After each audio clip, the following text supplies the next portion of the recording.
Hi everyone, it's Stephanie. I hope you are all doing well. Today we're going to do some more experiments from this kit.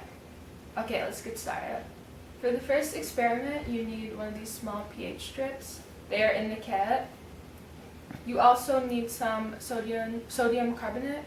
They're in the kit too. And you can have a glass or a paper cup, like I do, a glass, and then fill it around here, around the bottom, with a little bit of water. So the first step is to add some of this, the sodium carbonate, in here. You don't have to measure it out, just a little bit.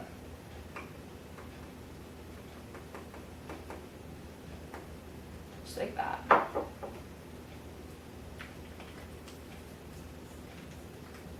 Now we're going to mix it a little bit, and you could just shake it around a little bit, like I'm doing. It doesn't have to be thoroughly mixed. Just lightly shake it around for a little bit.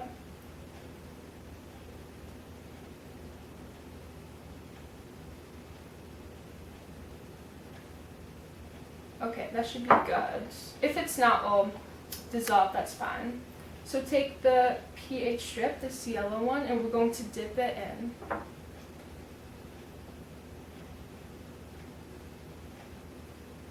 So it should look like this. If you can see the pH strip, it was originally yellow, but you can see once we dipped it in, it turned blue.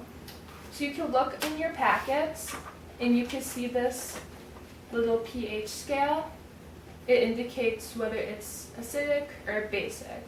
So based on this, we could tell that the mixture of sodium carbonate and water, it's more on the basic side. It's probably right around number 10, right here. You can put that to the side. And we'll do our second experiment. So for this one, you need some baking soda.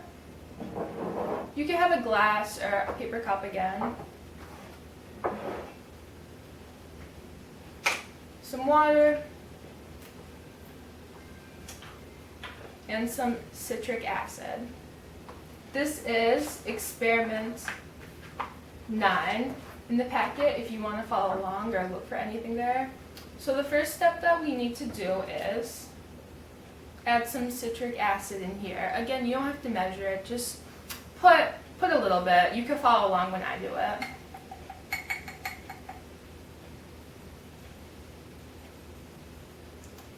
Yeah, like that much. And then close it when you're done. And then you're going to add some baking soda. Again, just like the same amount, not too much.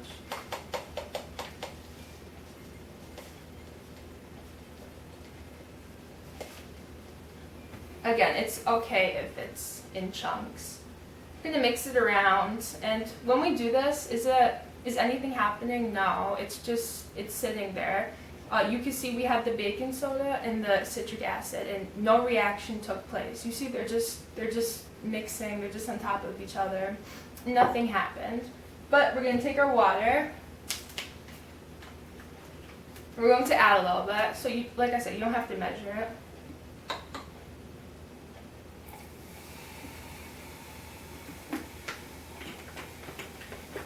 So you see what happened once we added that. As soon as we added that, it's a reaction. You see all the bubbles, everything sparkling everywhere. But once you remember, once we didn't add it before that, it was just blank. Nothing was happening. But once we added the water, a reaction happened. So in order for the baking soda and the citric acid to react, like you just saw, it needs water with it. So you could watch that simmer around a little bit. It's a bunch of bubbles. You can see it in your own glass, but it's pretty cool. Still going on. Yeah, and you could put those ingredients to the side.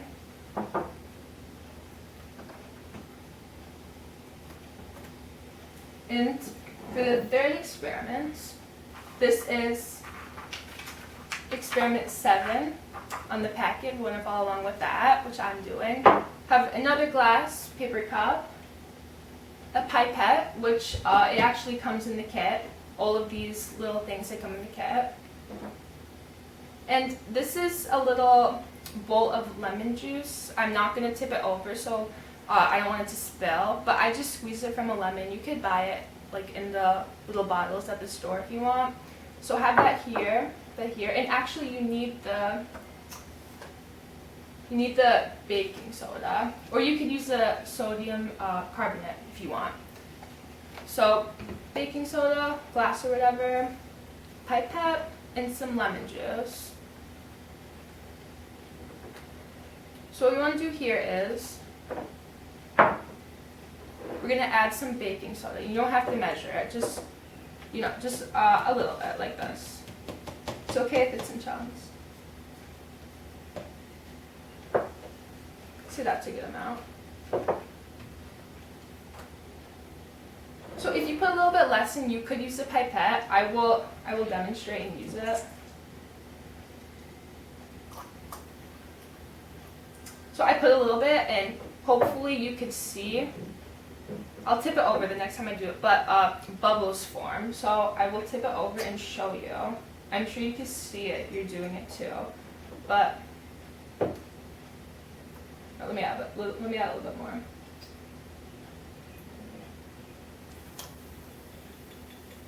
Yeah, so as soon as we do that, the lemon juice it's reacting with the baking soda. You see that? I will add a little bit more and show you that.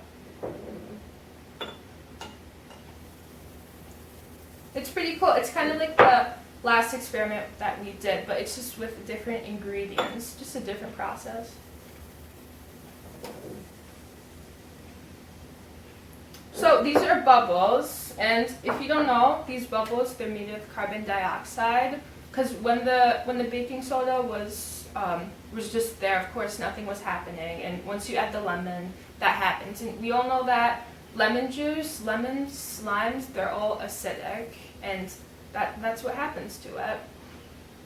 So you can put that to the side, and we'll talk a little bit about what we learned. So the first experiment with the pH strip, we learned about acids and bases. This time we tested for something that was more on the basic side. Remember, it was that dark blue. And then the second experiment, we talked about the baking soda and the citric acid. We talked about the bubbles formation and what happens with that. And we kind of mirrored that with the third experiment, but with different ingredients. And like I said, this is all in your packet, and you can learn more about the processes there. I kind of summarized it, but I taught you guys about it. And just try to remember that the bubbles, they're always made of carbon dioxide. And remember the processes, just everything that happens with that reaction. It was pretty cool. But thank you so much. I hope you guys all enjoyed.